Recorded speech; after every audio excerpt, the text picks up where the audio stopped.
बीबी education YouTube पे स्वागत है।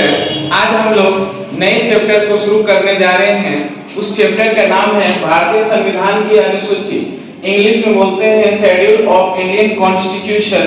इसमें हम लोग देखेंगे कि बहुत सारे अनुसूची के बारे में इसमें चर्चा होगा, जो लिस्टिंग किया गया है संविधान में। तो इसमें हम लोग देखेंगे कि कौन सा अनुसूची में क्या चीज का चर्चा है। तो ये संविधान जब शुरू हुआ था तो अनुसूची की संख्या 8 थी, लेकिन वर्तमान समय में ये संख्या बढ़कर 12 हो गई है। देखेंगे कि उसमें संशोधन करते हुए उसमें अनुसूची को जोड़ा गया, नया अनुसूची को उसमें जोड़ा गया। तो हम लोग इसको शुरू करने से पहले हम बताना चाहते हैं कि बिहार बीपीएससी, जो बीपीएससी का जो एग्जाम होता है, उसमें जितने भी स्टूडेंट 10-12 स्टूडेंट का सिलेक्शन हुआ है, तो उन सभी को बहुत सारी बधाइयां। 6 to 8, 9 to 10, 1 to 5 जिसमें सिलेक्शन हुआ है, तो बहुत लोग का सिलेक्शन हुआ है, लड़का लड़कियों का सिलेक्शन हुआ है, उन सभी को मैं बधाई देना चाहता हूं। और इन्हीं के साथ जो दरोगा में एग्जाम दे के आए हैं, तो उसका भी बहुत सारा सिलेक्शन होने के इंतजार में वो लोग बैठे हुए हैं। तो उन लोगों से मैं कहना चाहता हूं कि वो जिनका कट ऑफ 70 से प्लस है, तो वो मेंस की तैयारी में भिड़ जाएं। तो इसी के साथ हम लोग स्टार्ट करते हैं अपना चैप्टर भारतीय संविधान की अनुसूची। तो इसमें हम लोग पहली अनुसूची के बारे में जानते हैं, संघ एवं उनके राज्य क्षेत्र। पहली अनुसूची में इसका जो चर्चा किया गया है, संघ एवं उनके राज्य क्षेत्र। तो इसमें हम लोग जानते हैं कि इसमें राज्य और केंद्र शासित राज्य के बारे में विशेष तौर पे चर्चा हुआ है। वर्तमान समय में इसमें राज्य की कुल संख्या 28 हो गई है और केंद्र शासित राज्य की संख्या अभी 8 है। तो 8 और 28, राज्य की संख्या 28 और 8 है केंद्र शासित राज्य की संख्या। ये एग्जाम का क्वेश्चन है, ये आता है क्वेश्चन। फिर अब हम लोग देखते हैं दूसरी अनुसूची। तो इसमें वरिष्ठ पदाधिकारियों का वेतन है। वरिष्ठ पदाधिकारियों का वेतन का मतलब हुआ इसमें राष्ट्रपति, उपराष्ट्रपति, राज्यपाल, सीएजी, उसके बाद निर्वाचन आयोग, न्यायाधीश, बहुत सारे जो संस्था होते हैं, कैग, उन सभी का वेतन के बारे में इसमें विशेष तौर पे चर्चा है। अब आते हैं तीसरी अनुसूची। जब वेतन का चर्चा हो ही गया, तो अब जो है वरिष्ठ पदाधिकारी लोग शपथ लेंगे। इस अनुसूची के अनुसार वरिष्ठ पदाधिकारियों का इसमें शपथ होगा। चौथी अनुसूची आते हैं, ये वेरी इंपॉर्टेंट क्वेश्चन है एग्जाम के लिहाज से। चौथी अनुसूची में राज्यसभा के लिए विभिन्न राज्यों से सीटों का बंटवारा होता है। तो राज्यसभा से सीटों का बंटवारा का मतलब है वो जो 243 सीट एक्टिव हैं राज्यसभा में, उसके लिए विभिन्न राज्य में सीटों का बंटवारा किया गया है कि इस राज्य से कितना सीट मिलेगा राज्यसभा में, उसको हम लोग देखते हैं। तो ये यूपी में सबसे अधिक सीट है, यूपी में सबसे ज्यादा सीट आता है 31 सीट। वर्तमान समय में यूपी में 31 राज्यसभा सीट है, जो सबसे अधिक है, सभी राज्यों में से अधिक है। और बिहार में अपना जो बिहार है, उसमें सीटों की संख्या है राज्यसभा के 16। ठीक है, वेरी इंपॉर्टेंट क्वेश्चन है।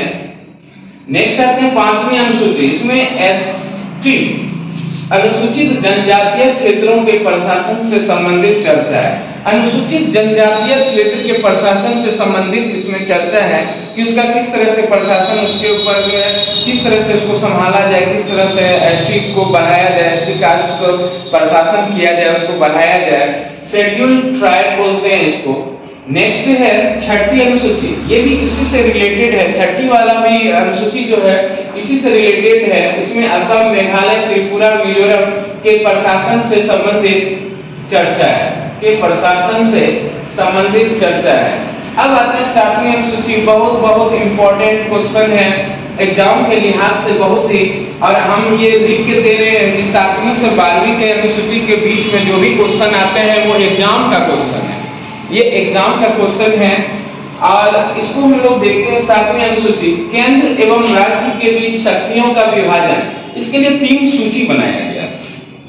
केंद्र और राज्य के बीच में जो शक्ति का विभाजन किया गया, ये इसलिए किया गया है कि दोनों के बीच में समन्वय बना रहे, कोई किसी के मामले में हस्तक्षेप नहीं करे, इसीलिए उसको किया गया है विभाजन। तो इसमें 3 सूची आते हैं। संघ सूची, इसके अंतर्गत मूल संविधान में 97 विषय थे। मूल संविधान, जब ये संविधान 26 जनवरी 1950 को लागू हुआ था तो उसको बोलते हैं मूल संविधान। तो मूल संविधान के समय मूल विषय 97 विषय थे। ये मूल संविधान वाला जो विषय है ये एग्जाम का क्वेश्चन आता है और वेरी इंपॉर्टेंट है, कई बार एग्जाम में आ भी चुका है 97 विषय। लेकिन वर्तमान में ये 100 विषय, वर्तमान में ये 100 विषय हैं और वर्तमान में उतना नहीं आता है, लेकिन मूल संविधान वाला आता है। राज्य सूची में मूल संविधान में 66 विषय थे जो घटकर वर्तमान समय में 61 विषय हो गए हैं। नेक्स्ट है समवर्ती सूची। मूल संविधान में विषयों की संख्या 47 थी और वर्तमान में ये बढ़ गया है, विषयों की संख्या बढ़ गया, ये घटते बढ़ते रहता है, विषयों की संख्या इसमें घटते बढ़ते रहता है। नेक्स्ट है, अभी 52 हो गई है। अब आते हैं 8वीं अनुसूची, इसको हम लोग ध्यान देते हैं। 8वीं अनुसूची भाषा से संबंधित है। 8वीं अनुसूची भाषा से संबंधित है। आप लोग का सिलेक्शन, इससे पहले हम बता सकते हैं कि आप लोग का सिलेक्शन तभी होगा जब आप लोग एक नियमित रूप से तैयारी करेंगे, आप क्विज में भाग लेंगे, टेस्ट में भाग लेंगे, फिर क्लास को रेगुलर करेंगे, तो आपका सिलेक्शन कोई नहीं रोक सकता है। ये हम आपको कंफर्म करके बताना चाहते हैं। लेकिन स्टूडेंट लोग क्या होता है ना, स्टूडेंट लोग पढ़ाई में ध्यान आजकल कम भटक ज्यादा रहा है, ध्यान कम रहता है, इसलिए सिलेक्शन बाद में जब लास्ट स्टेज आता है एग्जाम का, तब स्टूडेंट को लगता है कि अब पढ़ाई करना चाहिए, तब तक देर हो जाता है। इसलिए आप लोग ध्यान से पढ़ाई करें। नेक्स्ट है, भटकना नहीं है। 8वीं अनुसूची भाषा से संबंधित है। भाषा से संबंधित है। मूल संविधान में भाषा की संख्या कितना था?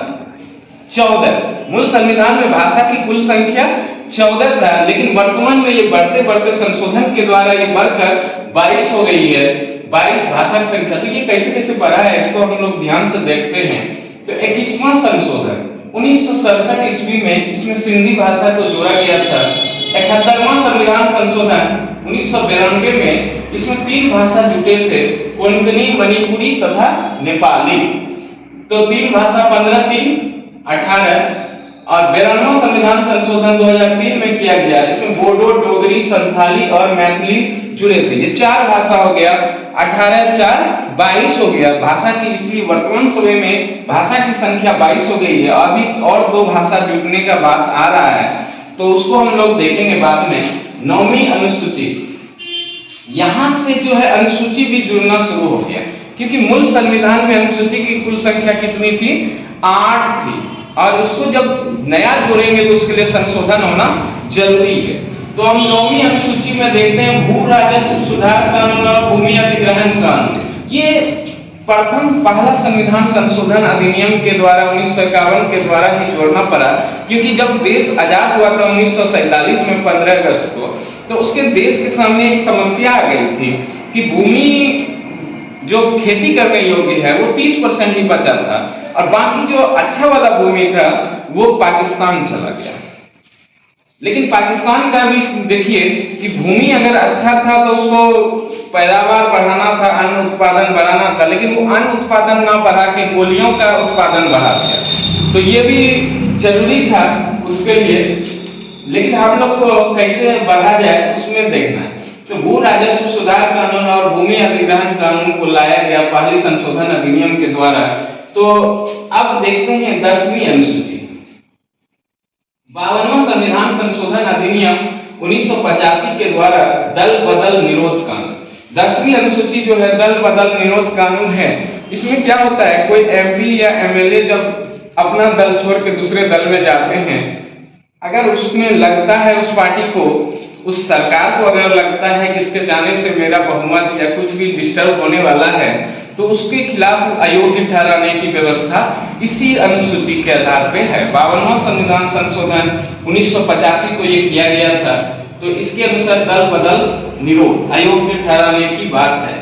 11वीं अनुसूची 73वां संविधान संशोधन अधिनियम 1992 के द्वारा पंचायती राज व्यवस्था को संवैधानिक दर्जा दिया गया। तो संवैधानिक दर्जा देने का मतलब है कॉन्स्टिट्यूशनल स्टेटस इसको दिया गया। अब इसके प्रत्येक 5 साल में चुनाव होंगे, इससे पहले ये शुरुआत तो बहुत पहले हो गया था, राजस्थान के नागौर में हो गया था 1959 ईस्वी में 2 अक्टूबर को। लेकिन इसमें ये वाला सिस्टम नहीं था कि प्रत्येक 5 साल में चुनाव होंगे, तो इसको 1992 अधिनियम के द्वारा ये शुरू किया गया और इसके लिए ये लागू हुआ था 24 अप्रैल 1993 ईस्वी से लागू हुआ। 24 अप्रैल 1993 ईस्वी से ये लागू हुआ, इसीलिए राष्ट्रीय पंचायती राज दिवस मनाते हैं 24 अप्रैल को। तो पहला राज्य कौन था, ये 11वीं अनुसूची को हम देख रहे हैं, लेकिन पंचायती राज व्यवस्था शुरू करने वाला पहला राज्य था राजस्थान। पहला राज्य राजस्थान था, दूसरा आंध्र प्रदेश, तीसरा तमिलनाडु था। तो अब देखते हैं 12वीं अनुसूची। अच्छा, 11वीं के अंतर्गत कितने विषय थे? 29 विषय थे, ठीक है, दिमाग अच्छा से पढ़ना है।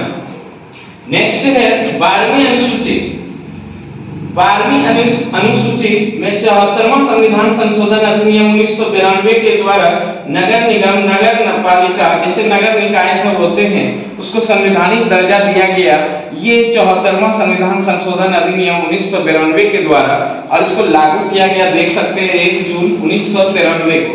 ये लागू किया गया 1 जून 1993 को। इसके अंतर्गत 18 विषय थे और इसमें पहला नगर निगम जो बना, ये मद्रास नगर निगम बना, भारत का पहला नगर निगम, और इसकी स्थापना होती है 1688 ईस्वी में। तो अब हम लोग को लगता है कि अनुसूची वाला जो है पूरा टॉपिक आप लोग के क्लियर हो गया, आप लोग को क्लियर हो गया होगा।